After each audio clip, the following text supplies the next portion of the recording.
In this hobby of comic book collecting, information and nuance are vitally important.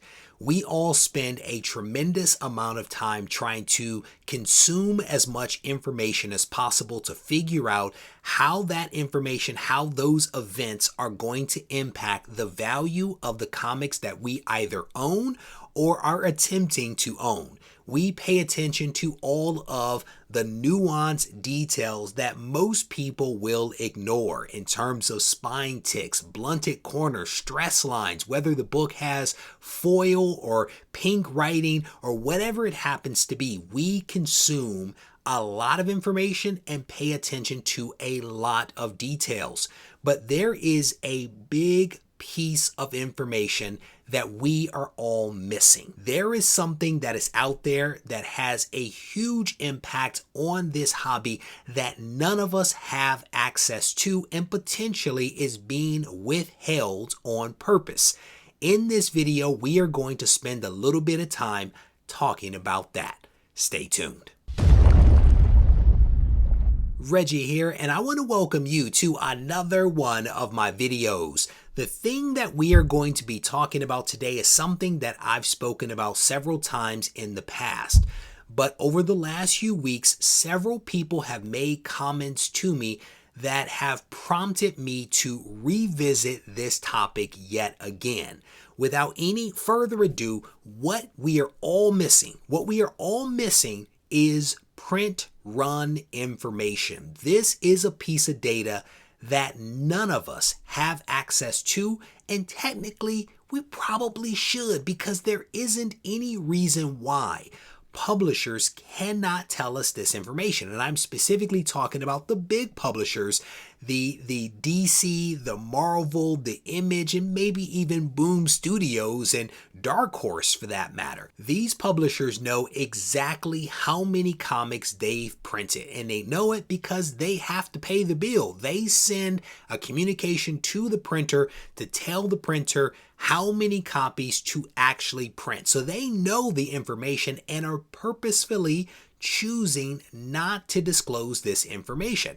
And print run information is vitally important because if you think about it, in many ways, this hobby is built upon scarcity and rarity. It is built upon the belief that whatever you own is something hard to find, right? Its value is driven by the fact that it's not widely available, that it's limited in some way, shape, or form. And the truth is, potentially, it's not all that limited. And if we had print run information, we would be able to know exactly how many copies of a comic had been printed. Now, some folks out there recently have said to me, well, we have Comic-Con data. We do. Comic-Con data is not print run information. It is actually sales data. And that is completely different. Sales data is not print run information. And I will tell you for a fact that sales data is also fragmented.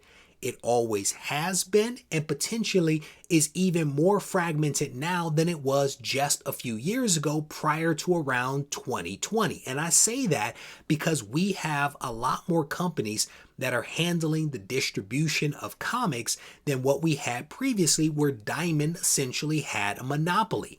Comic-Con pulls in sales data and they give us some idea of how many comics have been sold to LCSs. There are other locations that purchase comics like bookstores where we don't know exactly how many comics were sold there. And again, depending upon Comic-Con's relationship with the different distributors that are out there, they may have better or worse data from them. And so they're not able to give us a full and comprehensive picture of exactly what's out there. But the publishers could give us that information because, again, they know exactly how many comics have actually been printed, and that would give us a much more complete picture. Instead, we use Comic-Con, we use CGC census data, we use CBCS population reports in order to give us some sense of what is actually out there. And you all know that those databases, as great as they are not perfect. Some folks out there are probably thinking, well, what about ratio variants? Don't ratio variants give us some idea of how many comics have been printed? No, they do not. Ratio variants actually underscore the fact that we don't have all the information. For those that don't know, ratio variants are essentially ratios of a variant comic versus the regular comic. So, for example, there could be a 1 in 10, a 1 in 20, 1 in 50, 1 in 1,000 ratio variant. So for every one of the variant, there is 10, 20, 50, 100 of the maybe cover A that is actually out there. So we know the ratio, but what we don't know is the denominator. How many actual comics were printed? We have no clue. For example, Detective Comics 1000 sold nearly 580,000 comics. If you do the ratios on that, you would see that that is a huge number, especially if you're talking about the 1 in 10, the 1 in 20, the 1 in 50, the 1 in 100. That is a lot of copies that are out there.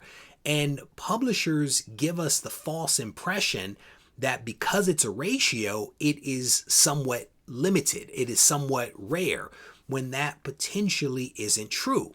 Now, folks that follow my channel know that I always keep some secrets. And one of the secrets from the past that I was working on was I was actually calling the printers for Marvel and DC to see if I could buy print information. I wanted to know whether I could buy print run data directly from the printers, because my thought was, hey, even if it's 10 years old, it still gives us as a community a holistic picture of exactly how many copies of a comic were printed even 10 years ago. That would be helpful information for us to know.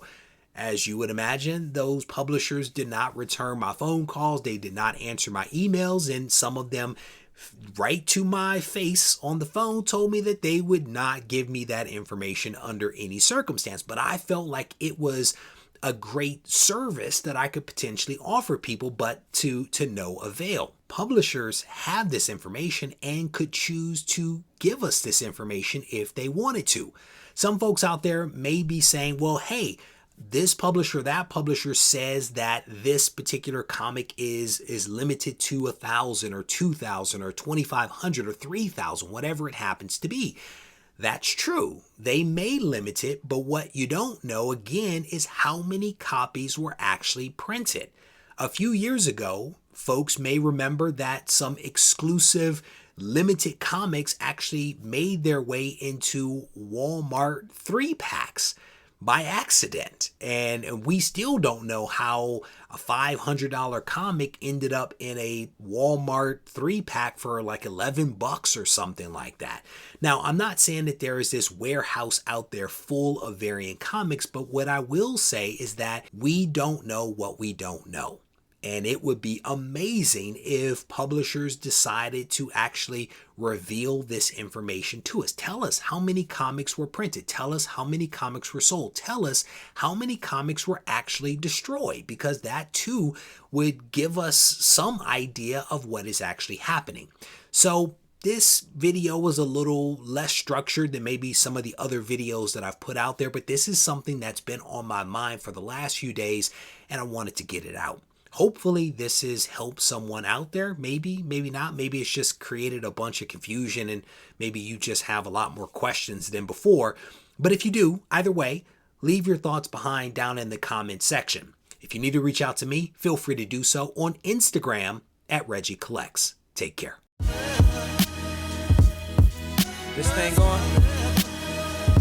Mic check. I just want to make sure y'all can hear me clearly.